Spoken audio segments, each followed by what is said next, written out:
ఆకాశవాణి ప్రాంతీయ వార్తలు చదువుతున్నది బిళ్ళా మల్లికార్జునరావు. ముందుగా ముఖ్యాంశాలు.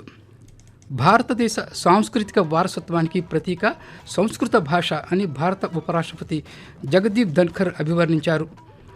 ఎలక్ట్రానిక్ ఓటింగ్ యంత్రాలతో పోలింగ్ నిర్వహించడంపై అభ్యంతరాలను తోసిపుచ్చుతూ సుప్రీంకోర్టు ధర్మాసనం తీర్పు వెలువరించింది. దేశంలో సార్వత్రిక ఎన్నికల్లో భాగంగా నిర్వహించిన రెండవ దశ పోలింగ్ కొద్దిసేపటి క్రితం ముగిసింది. రాష్ట్రంలో లోక్సభ, అసెంబ్లీ స్థానాలకు దాఖలైన నామినేషన్ల పరిశీలన కార్యక్రమం ఈరోజు నిర్వహించారు.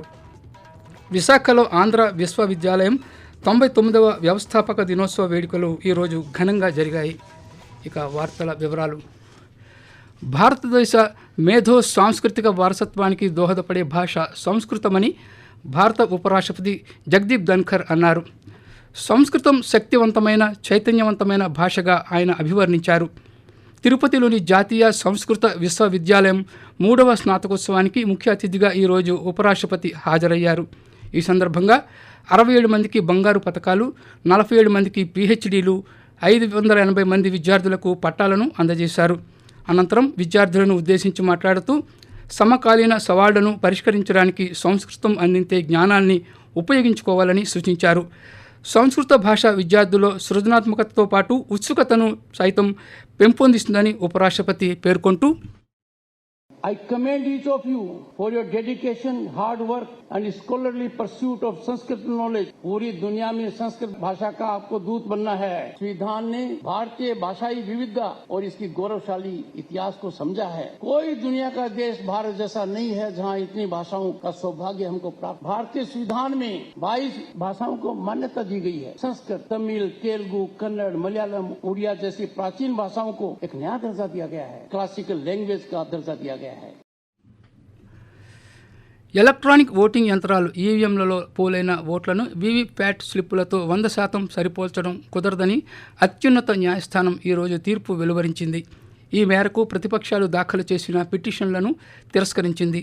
ప్రస్తుతం కొనసాగుతున్న పద్ధతి బాగుందని పేర్కొంటూ జస్టిస్ సంజీవ్ ఖన్నా, జస్టిస్ దీపాంకర్ దత్తాలతో కూడిన ధర్మాసనం ఏకాభిప్రాయంతో 2 తీర్పులు వెలువరించింది. కాగా ఈవీఎంలతో పోలింగ్ నిర్వహించడంపై అభ్యంతరం వ్యక్తం చేస్తూ పేపర్ బ్యాలెట్ ఓటింగ్ నిర్వహించాలనే డిమాండ్ను కూడా సుప్రీం ధర్మాసనం ఈ సందర్భంగా తోసిపుచ్చింది. దేశంలో సార్వత్రిక ఎన్నికల్లో భాగంగా ఈరోజు నిర్వహించిన రెండవ దశ పోలింగ్ కొద్దిసేపటి క్రితం ముగిసింది.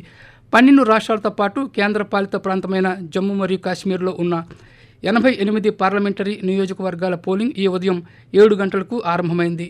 ఉత్తరప్రదేశ్, కేరళ, రాజస్థాన్, మణిపూర్, త్రిపుర, కర్ణాటక తదితర రాష్ట్రాల్లో పోలింగ్ కొనసాగింది. రాష్ట్రంలో లోక్సభ, అసెంబ్లీ స్థానాలకు దాఖలైన నామినేషన్ల పరిశీలన కార్యక్రమం ఈరోజు నిర్వహించారు. జిల్లా స్థాయిలో ఎన్నికల సంఘం అధికారుల ఆధ్వర్యంలో నామినేషన్ల పరిశీలన జరుగుతోంది. నిబంధనలకు అనుగుణంగా లేని వాటిని తిరస్కరించడం జరుగుతుందని రాష్ట్ర ఎన్నికల సంఘం అధికారులు పేర్కొన్నారు. కాగా రాష్ట్రంలోని 25 పార్లమెంటు స్థానాలకు గాను 1102 నామినేషన్లు దాఖలు అయ్యాయి. అలాగే 175 అసెంబ్లీ స్థానాలకు సంబంధించి 5960 నామినేషన్లు దాఖలైనట్టుగా అధికారులు తెలిపారు. ఇక ఈ నెల 29 వరకు నామినేషన్ల ఉపసంహరణకు గడువు ఉంది. 30న పోటీలో ఉన్న అభ్యర్థుల జాబితాను ప్రకటిస్తారు. రాష్ట్రంలో మే 13న పోలింగ్ జరగనుంది. విశాఖలో ఉన్న ఆంధ్ర విశ్వవిద్యాలయం 99వ వ్యవస్థాపక దినోత్సవ వేడుకలు ఈరోజు ఘనంగా జరిగాయి. ఏయూలో జరిగిన ఒక కార్యక్రమంలో వ్యవస్థాపక ఉపకులపతి కట్టమంచి రామలింగారెడ్డి చిత్రపటానికి ఉపకులపతి ఆచార్య పివిజిడి ప్రసాద్ రెడ్డి పూలమాలలు వేసి నివాళి అర్పించారు. ఈ సందర్భంగా ఆయన మాట్లాడుతూ ఎంతో చరిత్ర కలిగిన విశ్వవిద్యాలయం ఏయూ అని అన్నారు. ఈ కీర్తిని మరింతగా పెంచాలని విద్యార్థులకు పిలుపునిచ్చారు. ఈ కార్యక్రమంలో పూర్వ ఉపకులపతులు ఆచార్య బేలా సత్యనారాయణ, వి బాలమోహన్ దాస్, అనుబంధ కళాశాలల ప్రిన్సిపాళ్లు తదితరులు పాల్గొన్నారు. ఇదిలా ఉండగా ఆంధ్ర విశ్వవిద్యాలయం 1926 ఏప్రిల్ 26న స్థాపించారు. వచ్చే ఏడాది నాటికి 100 ఏళ్ల ఉత్సవాలను జరుపుకోబోతోందని అధికారులు తెలిపారు. రాష్ట్రంలో పాలిటెక్నిక్లో చేరేందుకు ఉద్దేశించిన ప్రవేశ పరీక్ష పాలిసెట్ 2024ను రేపు నిర్వహిస్తున్నారు. ఈ పరీక్ష కోసం రాష్ట్ర వ్యాప్తంగా 442 కేంద్రాలను ఏర్పాటు చేసినట్లుగా అధికారులు తెలిపారు. అభ్యర్థులకు వేసవి కాలం దృష్ట్యా ఇబ్బందులు లేకుండా పరీక్షా కేంద్రాల వద్ద అన్ని ఏర్పాట్లు చేసినట్లుగా పేర్కొన్నారు. కాగా ప్రభుత్వ, ప్రైవేట్ పాలిటెక్నిక్ కళాశాలల్లో చేరేందుకు అలాగే వివిధ డిప్లొమా కోర్సుల్లో అడ్మిషన్ల కోసం పాలిసెట్ని నిర్వహిస్తున్నారు. 10వ తరగతి ఉత్తీర్ణులు అయిన విద్యార్థులు ఈ పరీక్ష రాసేందుకు అర్హులని అధికారులు తెలియజేశారు. ఆకాశవాణి ప్రాంతీయ వార్తలు వింటున్నారు. తిరుపతిలోని జాతీయ సంస్కృత విశ్వవిద్యాలయం 3వ స్నాతకోత్సవంలో ఉపరాష్ట్రపతి జగదీప్ ధన్ఖర్ చేతుల మీదుగా బంగారు పతకాలు అందుకోవడం ఎంతో సంతోషంగా ఉందని సంస్కృత విశ్వవిద్యాలయం విద్యార్థులు తెలిపారు. ఉపరాష్ట్రపతి పిలుపుతో పాశ్చాత్య సంస్కృతిని పక్కనబెట్టి భారతదేశ సంస్కృతి సాంప్రదాయాలను పాటిస్తామని జాతీయ సంస్కృత విశ్వవిద్యాలయం విద్యార్థి యు భరత్ శర్మ ఆకాశవాణితో మాట్లాడుతూ, భారతదేశ ఉపరాష్ట్రపతి వర్యులు శ్రీ జగదీప్ ధన్ఖర్ గారి చేతుల మీదుగా ప్రాక్ శాస్త్రి అంటే ఇంటర్మీడియట్ కు సమానమైనటువంటి కోర్సులో 2022-23 సంవత్సరానికి గాను స్వర్ణ పథకాన్ని పొందేటటువంటి మహాభాగ్యం కలిగినందుకు అదృష్టంగా భావిస్తూ ఉన్నాను. రాష్ట్రీయ సంస్కృత విశ్వవిద్యాలయం సంస్కృతిని, ఆంధ్రాన్ని, మన సంస్కృతిని కూడా ప్రోత్సహించేటటువంటి ఒకే ఒక్క గొప్ప విశ్వవిద్యాలయంగా భారతదేశంలో ఎంతో ప్రసిద్ధిగాంచింది. మా తల్లిదండ్రులకు, మా గురువులకు ఎప్పుడూ రుణపడి ఉంటానని తెలియజేస్తూ,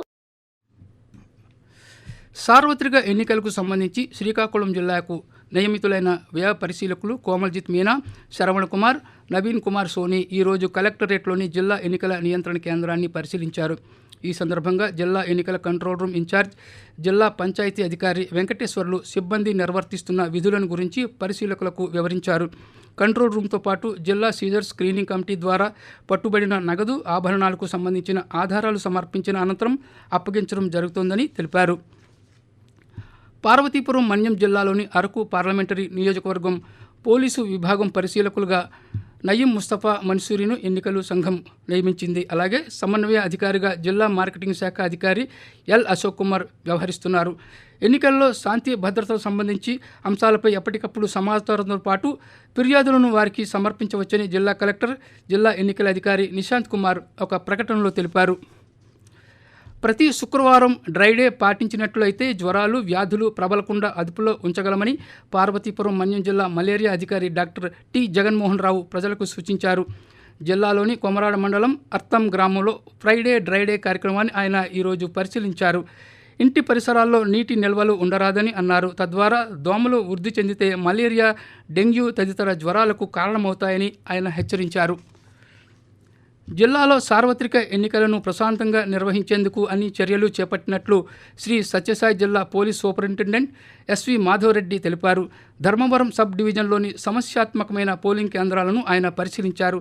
ఆయా గ్రామాల్లోని పరిస్థితులను స్వయంగా ప్రజలను అడిగి తెలుసుకున్నారు. ఈ సందర్భంగా ఆయన పాత్రికేయులతో మాట్లాడుతూ ప్రతి ఒక్కరూ స్వేచ్ఛగా తమ ఓటు హక్కును వినియోగించుకోవాలని సూచించారు.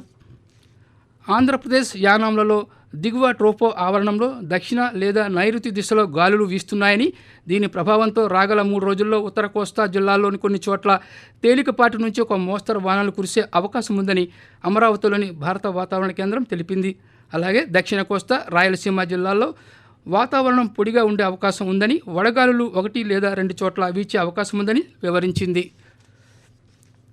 విజయనగరం జిల్లా క్రికెట్ అసోసియేషన్ ఆధ్వర్యంలో ఈ నెల 28వ తేదీన సీనియర్స్ విభాగంలో జిల్లా స్థాయి పురుషుల క్రికెట్ జట్టు ఎంపిక పోటీలు నిర్వహించడం జరుగుతుందని జిల్లా క్రికెట్ అసోసియేషన్ కార్యదర్శి ఎంఎల్ఎన్ రాజు ఈరోజు ఒక ప్రకటనలో తెలిపారు.